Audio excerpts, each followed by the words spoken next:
朋友发来聚餐的消息，我用工作还没有做完的理由搪塞过去，避免和同事搭一辆地铁。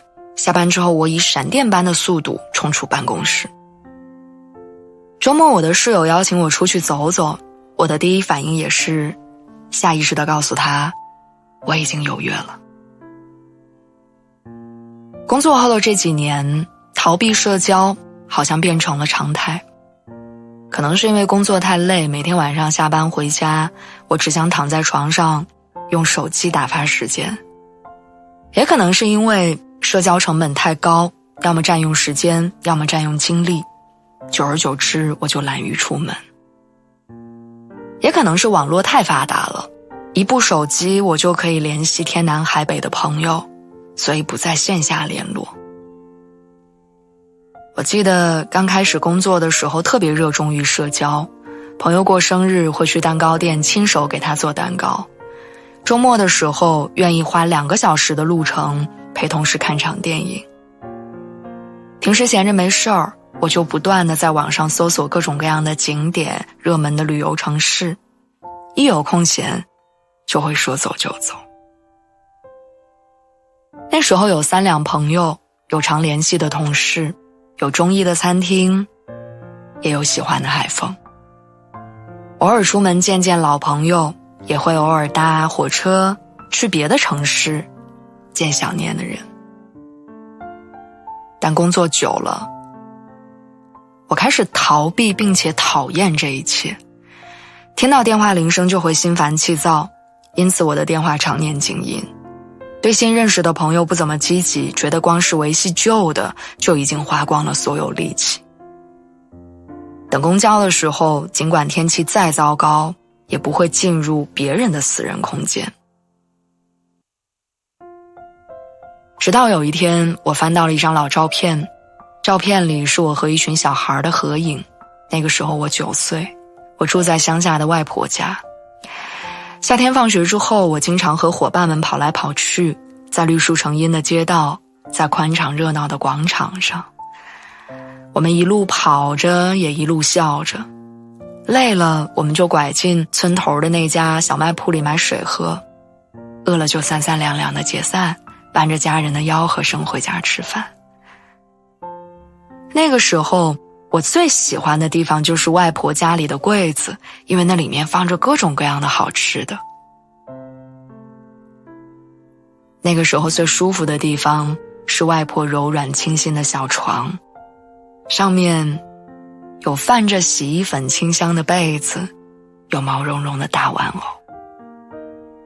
最解馋的地方是外婆家的饭桌，桌上有外婆做的各种家常菜，也有外公自制的桃花酒。我看到那张老照片，无数珍贵的记忆碎片在脑海里重新组合起来，拼凑出我无比无比热闹的童年。相比而言，工作后的这些年，我的回忆变得枯燥空白。吃饭基本靠外卖，出行大多靠导航。我不知道我的邻居是男是女，也不清楚给我开门的小区保安的大爷，他年纪多大，他是哪里人。